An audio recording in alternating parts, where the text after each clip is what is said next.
welcome to my channel. Welcome back. So this is just going to be another testimony Tuesday. This is also going to be quick because I'm just early for work. So I thought I would just do the live while I'm in my car while I still got like about 25 minutes before I have to go in. I know, very early.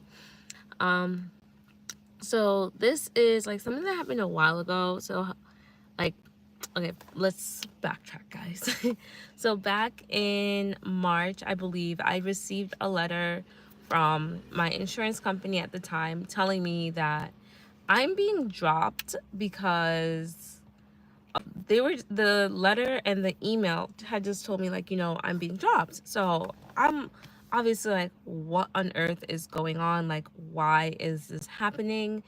And at the time I was like, I have no tickets, I have gotten into no accidents recently, so like, what is the reason for me to be dropped? So like, I did the automatic thing. I called them, I spoke to someone over the phone, and they were able to give me the answer. And it was because I did DoorDash. And apparently, if you do like a ride share, even though in my opinion DoorDash is not considered ride share because I'm not picking up people and dropping them off, I'm delivering food, but they consider that ride share. So because I did DoorDash, they were dropping me. And mind you, I had not done DoorDash in a really long time. I even told them I'm willing to, like, cancel doing DoorDash and whatever if I would be able to keep my insurance. And they told me, nope, we cannot do that, and it's not up to our department. The department that handles that does not give you like a second chance. So whatever was done was done. Hi to whoever just came on. I'm talking about being dropped from my insurance company, from my car insurance. So yeah, so that happened. It was literally like, what the heck? And I had until the next month, I believe, because that's when my policy would have been up anyways, in order to find new insurance. I was like, this is actually insane. Like, this is crazy that they just dropped me like this and whatnot. But you know what? Sometimes some things are a blessing in disguise and we don't realize it, because at the time I had my car on my insurance policy, obviously, and I also had my father's car because for whatever reason my dad had asked me to switch over his car's registration into my name and to insure it. For whatever reason, I really didn't ask him too much questions. If my parents ask me to do something that I'm able to do, 9 times out of 10 I just do it. And I say 9 times out of 10 because it's not every single time. Sometimes I do say no.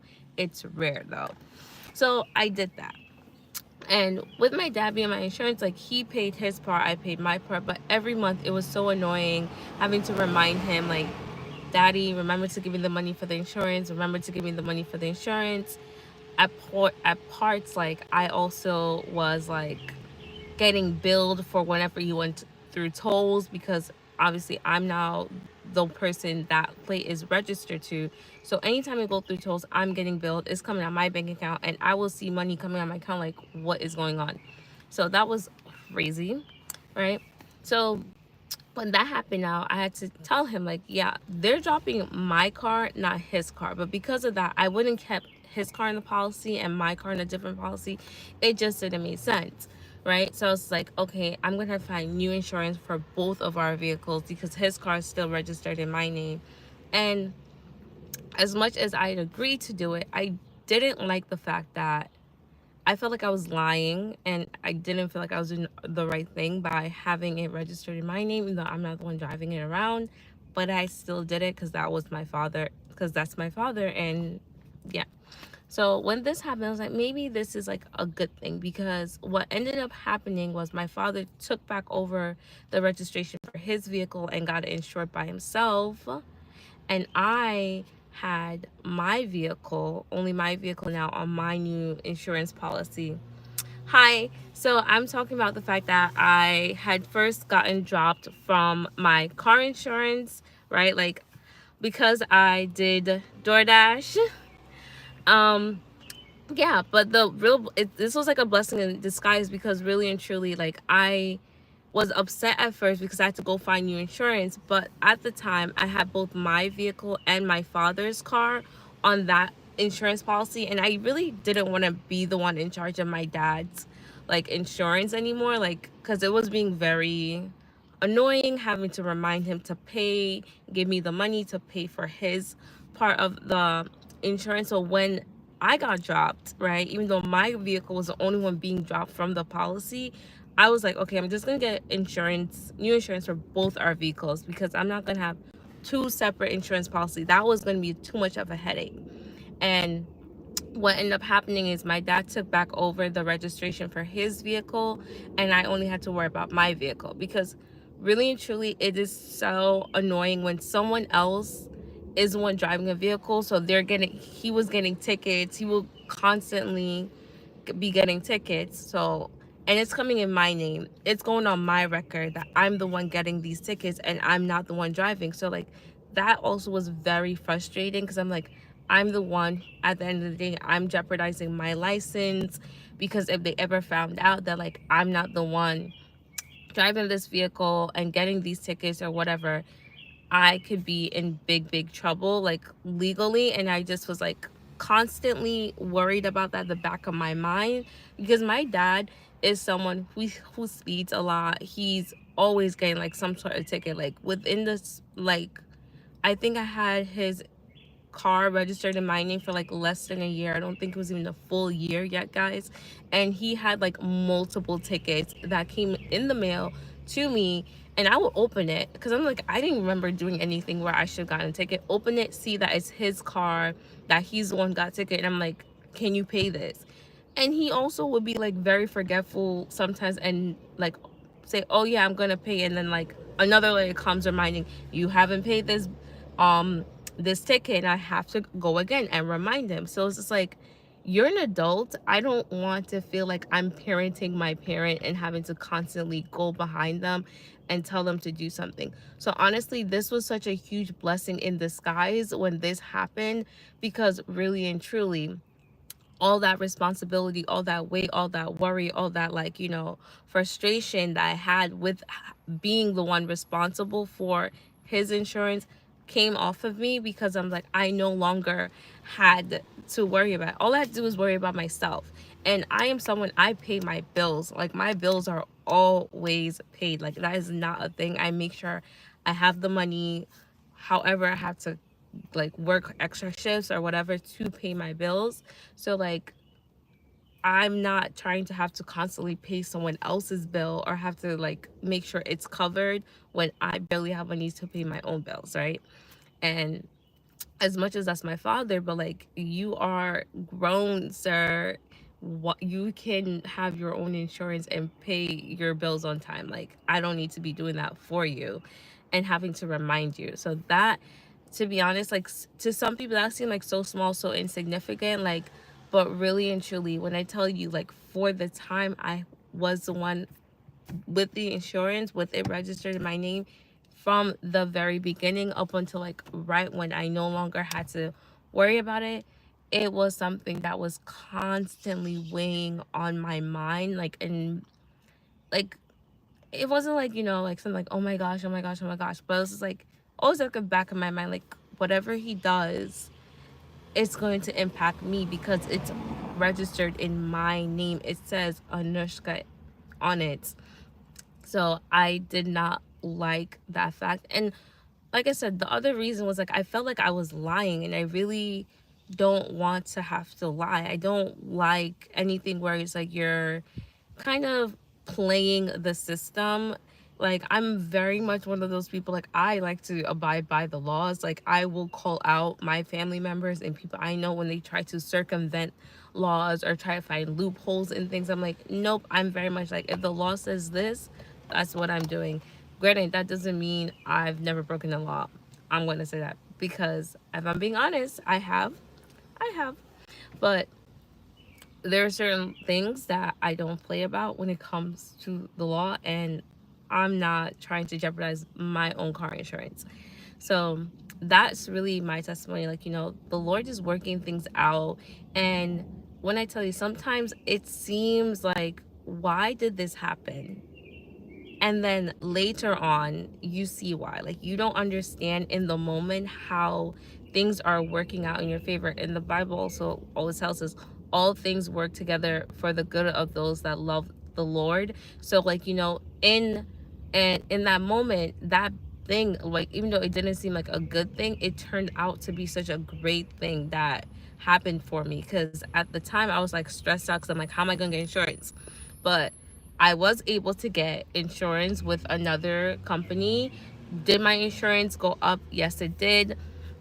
But honestly, I'd rather it go, and it didn't go up by a crazy amount. So I really am very thankful for that. And I still have insurance. So at the end of the day, everything worked out in my favor and for my good, because, you know, God is on my side.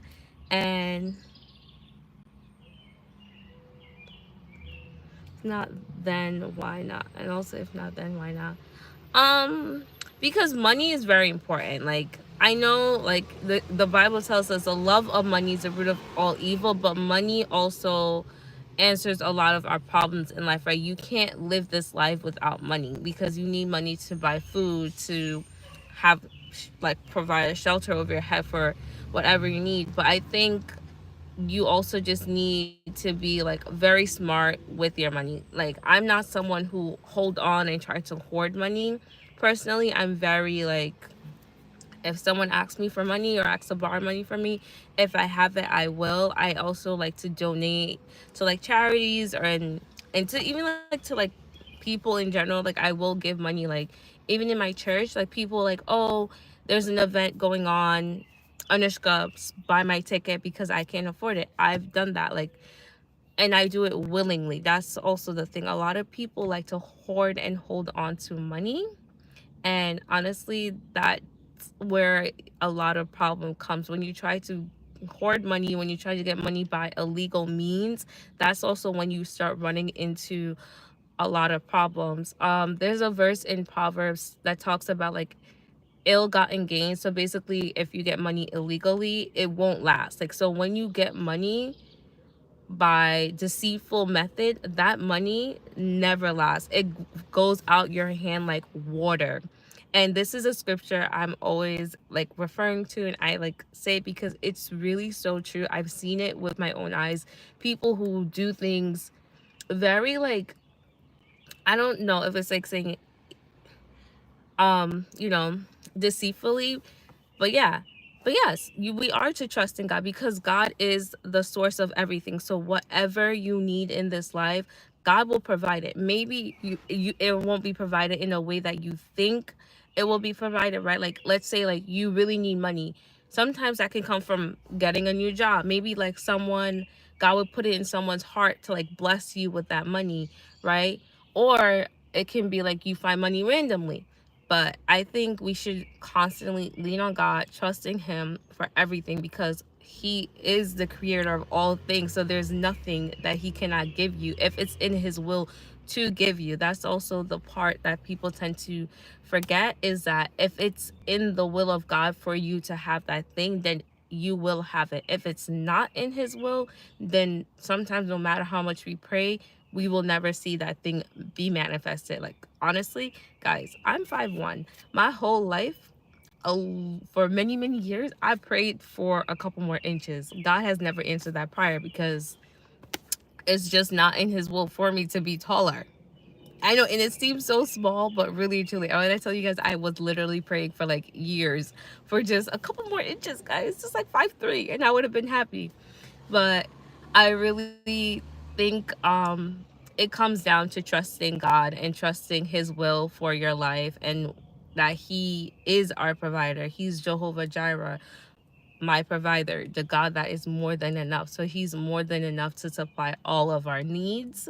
So keep leaning on Him, keep trusting in Him with whatever it is. And also, please give God the sovereign right to deny you anything that you want if it's not according to His will. But yeah, I hope that really was helpful.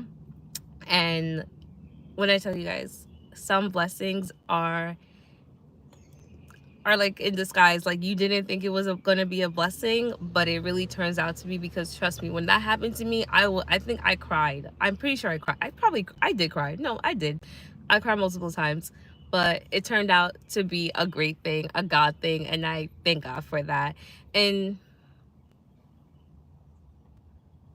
yes, we are perfect the way we are.